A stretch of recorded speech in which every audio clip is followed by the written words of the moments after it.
नमस्कार और टशिदिलेक।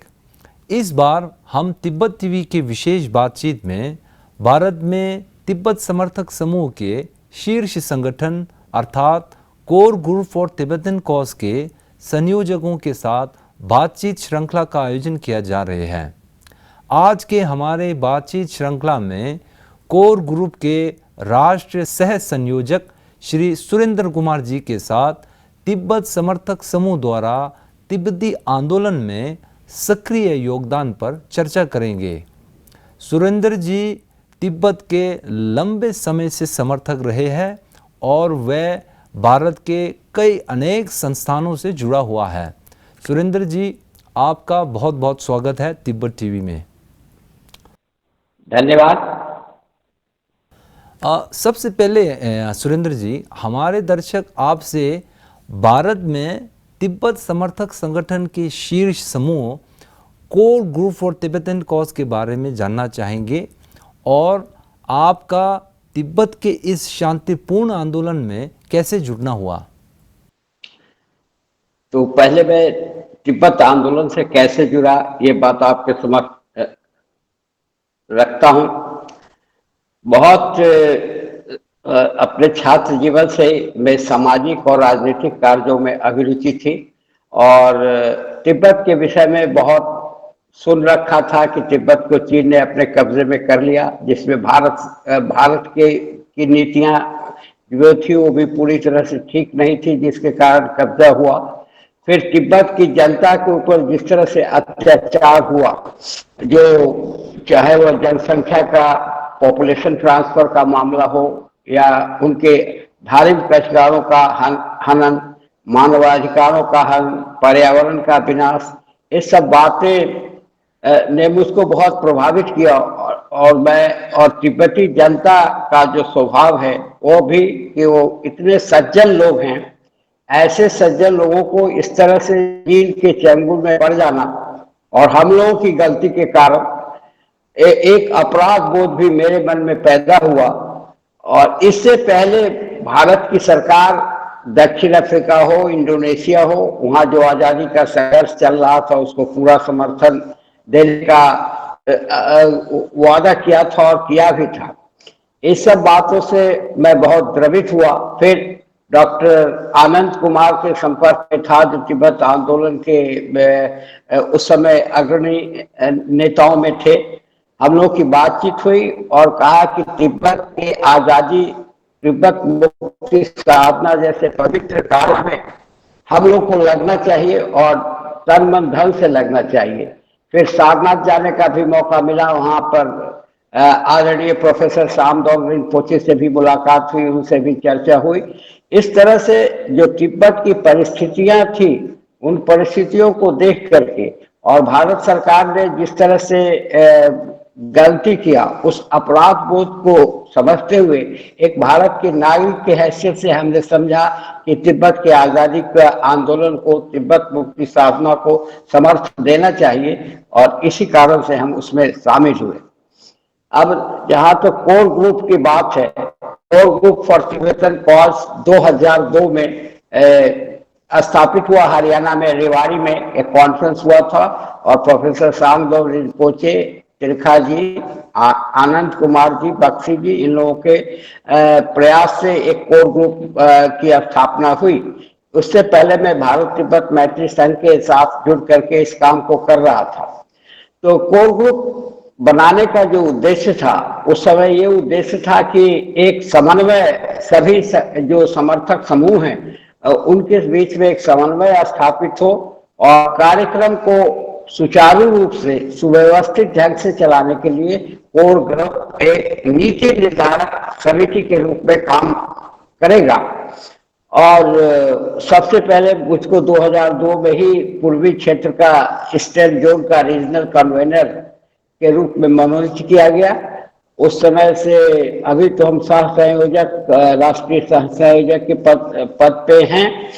तो core group of Tibetan cause जो है तिब्बत समर्थक, जो तिब्बत सपोर्ट ग्रुप्स है, उनके कोऑर्डिनेशन, उनको एक डायरेक्शन देने का काम करने के लिए बना हुआ है।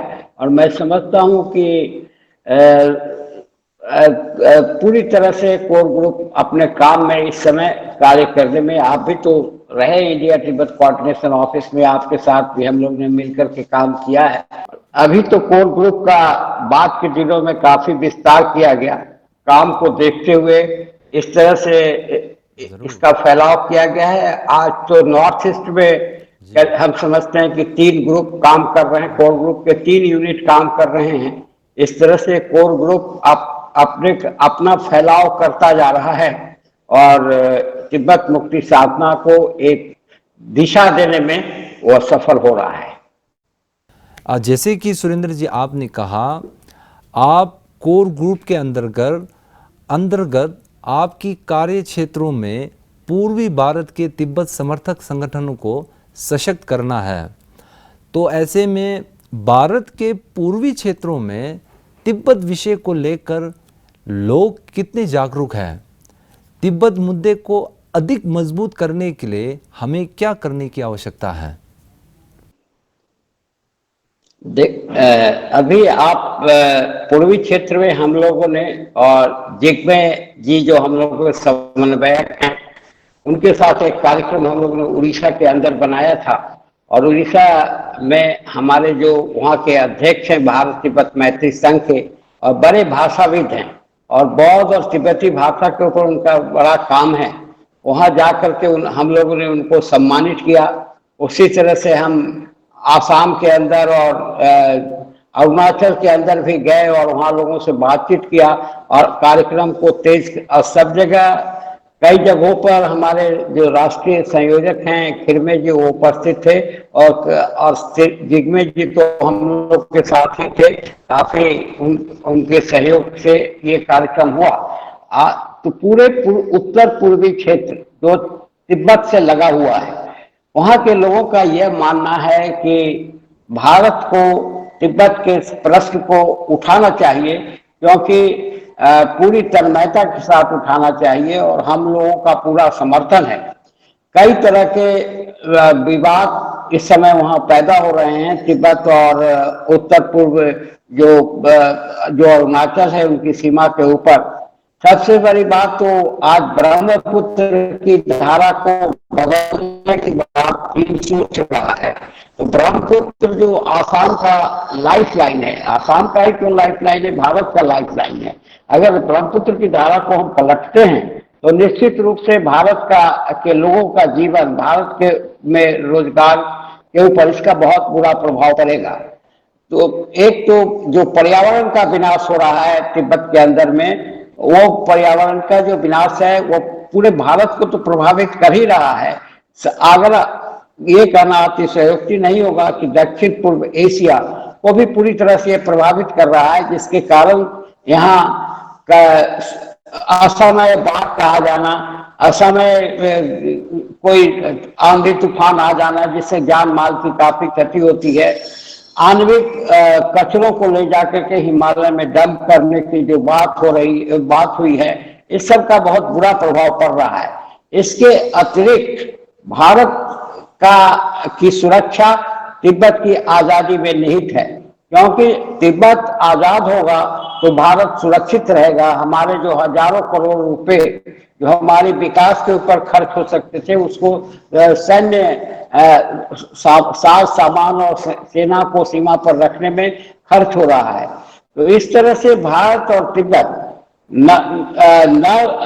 न सैनिक की दृष्टि से ही बल्कि सांस्कृतिक दृष्टि से, पर्यावरण की दृष्टि से तिब्बत को आजाद होना, तिब्बत को स्वाधीन होना, तिब्बती लोगों का वो भारत के हित में है। साथ ही तिब्बती लोगों की जो परेशानी है उस पर वो परेशानी तो है ही। इस समय तिब्बती लोगों को मुक्त करने की बहुत जरूरत है। इसमें भारत को आगे आकर के, भारत के नौजवानों को आगे आकर के भारतीय जनता का जनमत तैयार करना चाहिए। साथ ही भारत की सरकार पर इस तरह का दबाव बनाने के लिए अपनी तैयारी करनी चाहिए जो विश्व मंच पर तिब्बत के सवाल को उठा सके और उठा करके तिब्बत के परम पावन दलाई लामा से बातचीत करने के लिए बातचीत हो और कोई इसका समाधान का रास्ता ढूंढा जाए। लेकिन ये हम लोग की सदिच्छा है, हम लोग चाहते भी हैं, लेकिन भारत सरकार का जो नेतृत्व है वो वर्षों से आत्मविश्वास की हीनता से ग्रस्त है। सेल्फ कॉन्फिडेंस जी। इंडियन लीडरशिप के अंदर नहीं है। बार बार चीन के द्वारा हाँ जी, दुत्कारने के बावजूद हम सब लोग ज़रूर। चीन को खुश करने में ही लगे रहते हैं। पिछले शासक जी। भारतीय शासकों का हाँ जी। ऐसी ही भूमिका देखी गई है। यह बहुत बहुत ही दुख की बात है, और हम मानते हैं कि भारतीय समर्थक समूह भारतीय नौजवानों और जनता के सहयोग से अपनी सरकार के ऊपर ऐसा कोई दबाव बनाएगा ताकि तिब्बत के प्रश्न तिब्बत मुक्ति साधना को सफल बनाने की दिशा में भारत का एक सहयोग प्राप्त हो सकेगा। जी। अगला प्रश्न ये है सुरेंद्र जी, हाल के दिनों में कोर ग्रुप के सदस्यों का तिब्बत के नवनिर्वाचित सिक्योंग श्री पेम्बा त्सरिंग के साथ ऑनलाइन बैठक हुआ था। इस बैठक में किन बिंदुओं पर मुख्य रूप से चर्चा हुआ था? आप तो जानते ही हैं कि इटको के समन्वयक जिग्मे जी के प्रयास से ये कोर ग्रुप के साथ जो शिक्षक है उनके साथ हम लोग मिले थे, उनको बधाई दिया नई जिम्मेवारी स्वीकार करने के लिए। पेम्पा जी तो हम लोगों के पुराने सहयोगी हैं। Tibet parliamentary policy research centre से लेकर के और आंदोलन में हम लोग के साथ सड़क पर भी बराबर जुड़े रहे। ये हम लोग के लिए हर्ष का विषय है कि ऐसा व्यक्ति जो सड़क का आदमी था, जो एकदम ग्राउंड लेवल वर्कर था, उसको आज शिक्षक के रूप में स्थापित होने का मौका मिला है। हम लोग उनको हार्दिक बधाई देते हैं हर तरह का सहयोग करने के और उनको शुभकामना भी देते हैं। चर्चा के दरमियान में काफी महत्वपूर्ण चर्चा हुई। उन्होंने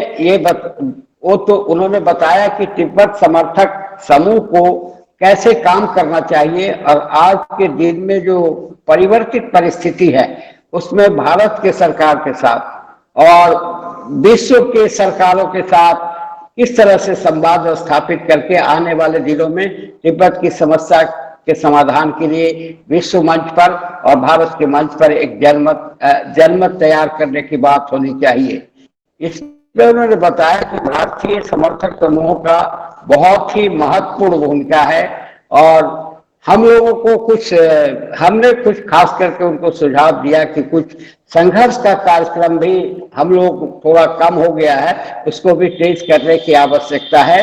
साथ ही तिब्बत के अंदर जो लोग रह रहे हैं उनके ऊपर जो अत्याचार और दमन हो रहा है उसकी बात को आज ज्यादा उठाने की जरूरत है, और जनमत को इसके लिए तैयार करना है। मानवाधिकार के प्रश्न को तो हम उठाते हैं, कई तरह हम देखने में आते हैं कि तिब्बत सपोर्ट्स ग्रुप जब इंटरनेशनल कॉन्फ्रेंसेज होता है वहां हम ये सवाल उठाते हैं, ह्यूमन राइट्स का सवाल, लेकिन कहीं ना कहीं हम जो सही बात है उसको उठाने से कतरा जाते हैं।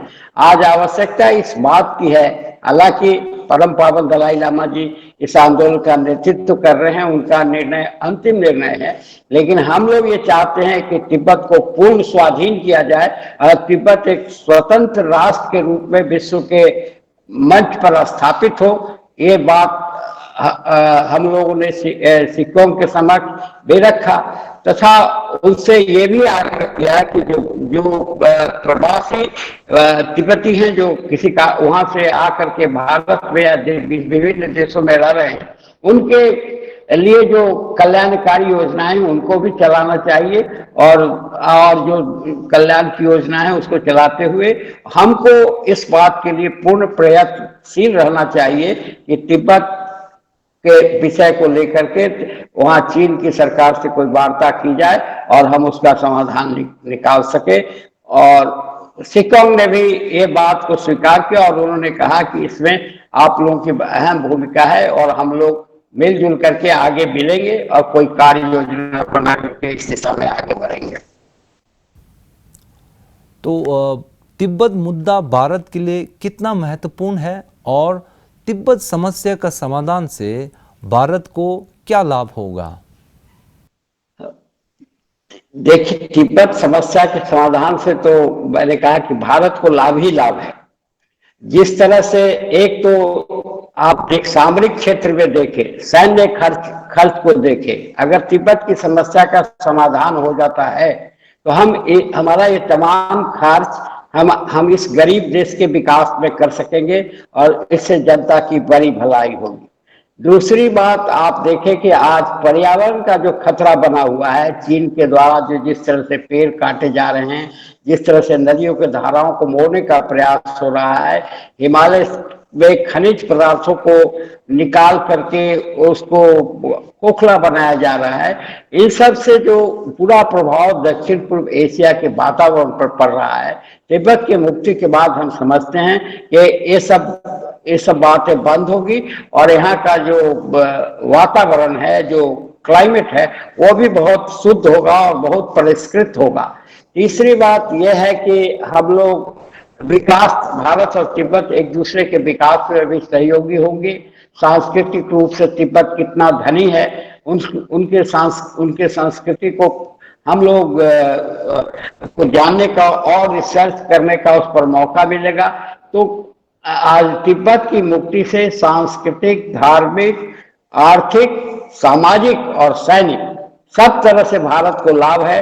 भारत को इसलिए भारत का हित इसी में है कि तिब्बत मुक्ति साधना को बिना हिचक के साथ अपना पूरा समर्थन दे।